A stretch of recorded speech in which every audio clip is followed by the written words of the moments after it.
ఓం సాయిరామ్. సమర్థ సద్గురు సాయినాథ్ మహారాజ్కి జై.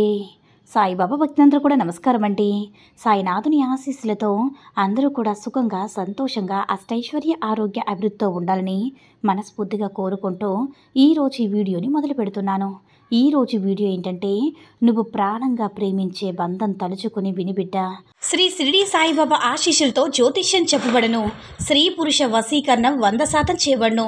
కుటుంబ సమస్యలు, భార్యాభర్త సమస్యలు, ప్రేమించుకున్న వారు దూరం అవ్వట, ఆరోగ్యం, విద్య, ఉద్యోగం, ఎటువంటి సమస్యకైనా సరే 100% 100% గ్యారెంటీతో చేయబడను.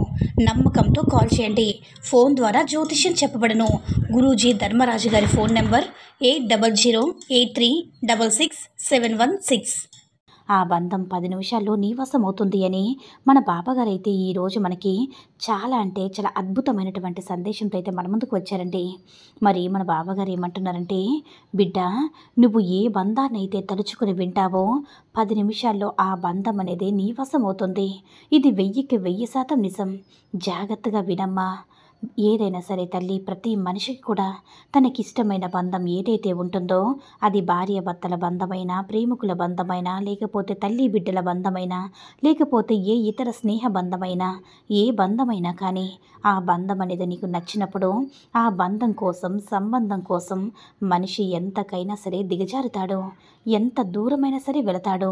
ఉదాహరణకి భార్యాభర్తలను చూసుకుంటే కనుక, భార్యాభర్తల మధ్య ఉన్న ఆ సంబంధం ఏదైతే ఉంటుందో అది చాలా వరకు పవిత్రమైనదని కొంతమంది చాలా ఘనంగా చూస్తూ ఉంటారు.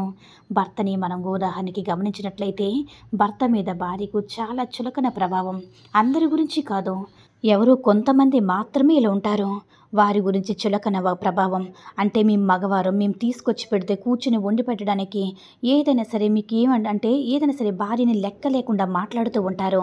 భార్య ఏదైనా సరే సలహా మంచి కోసం చెప్తే ఆ సలహాను తీసుకోవడం కూడా నిరాకరించి తను చేయాలనుకున్న పనిని చేసుకుంటూ వెళ్ళిపోతారు.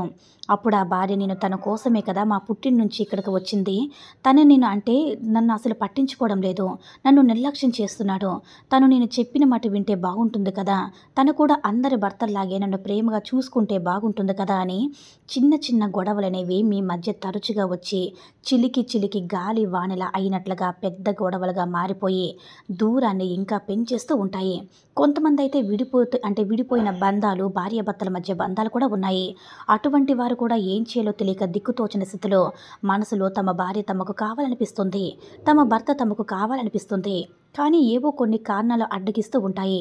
వాటి వల్ల దూరంగా గడపాల్సిన పరిస్థితి ఉంటుంది. మనసులో ప్రేమ ఉంటుంది, అదే మనసులో కోపం కూడా ఉంటుంది.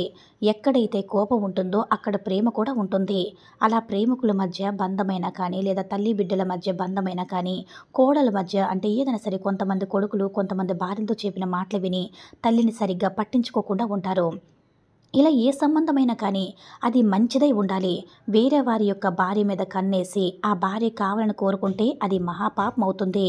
వేరే వారి యొక్క భర్త మీద కన్నేసి ఆ భర్త కావాలనుకుంటే అది మహాపాపం అవుతుందన్నమాట. ఇలా వేరే అక్రమ సంబంధాల గురించి అయితే మాత్రం ఈ వీడియోలో చెప్పడం లేదు. ఒకవేళ వాటి కోసం మీరు చేసుకున్నా సరే జరగదనమాట. జీవితంలో ఎన్నో కష్టాలు జరిగాయన్నా, సమస్యలు జరిగాయన్నా, అవమానాలు పడ్డానున్నప్పుడు నా జీవితం ఒకలా ఉంటే నువ్వు లేనప్పుడు మరోలా మారిపోయింది, నువ్వు లేకుండా నేను లేనని చెప్పి తన తప్పు తను పశ్చాత్తాపపడి తిరిగి తన భార్య దగ్గరికి లేదా భర్త దగ్గరికి వచ్చి తీసుకువెళ్ళడం జరుగుతుంది. దీనికి కారణం ఏంటంటే, ఎవరో ఒక పెద్ద ఆయన ఈ యొక్క మంత్రం చెప్పడం వల్ల ఆ వ్యక్తి 11 రోజులు అనుకున్న తర్వాత తన భర్త మళ్ళీ తిరిగి వచ్చాడని చెప్పి కొంతమంది భర్తలు చెప్పి ఉన్నారనమాట. ఎంతోమంది చేసుకుని వాళ్ళ భార్యలు భర్తల్లో మార్పు తెచ్చుకొని సంతోషంగా ఉన్నవారు ఉన్నారు. అదే ఈరోజు మీకు తెలియచేస్తున్నానండి. అదేంటంటే, అది మీరు పాటించడం వల్ల మీకు చాలా అద్భుతంగా ఉంటుందన్నమాట. ఆ మంత్రం ఏంటంటే, ఓం కామదేవాయ విద్మహే రతిప్రియాయ ధీమహి తన్నో ఆనంద ప్రచోదయాత్. ఇది రాసుకున్నా సరిపోతుంది, విన్నా సరిపోతుందన్నమాట. మరోసారి చెప్తున్నాను చూడండి. ఓం కామదేవాయ విద్మహే రతిప్రియాయ ధీమహి తన్నో ఆనంద ప్రచోదయాత్. మరోసారి చెప్తున్నాను చూడండి.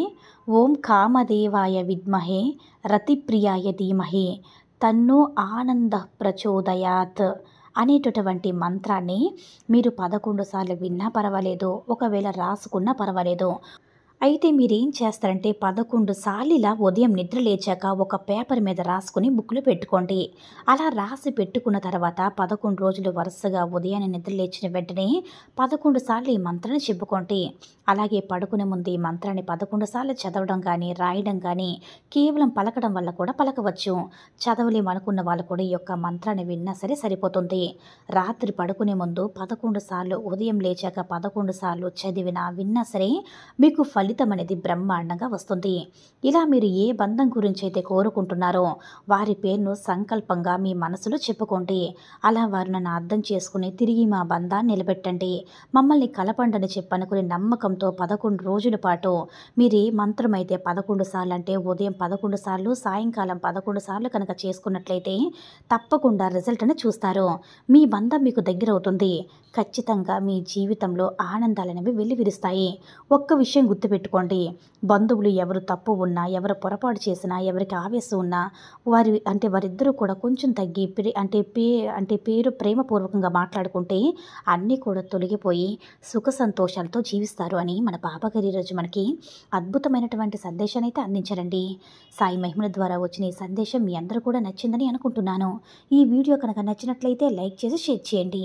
మరిన్ని వీడియోస్ కోసం మన ఛానల్ని సబ్స్క్రైబ్ చేసుకుని మాకు కొంచెం సపోర్ట్ చేయండి. ధన్యవాదములు.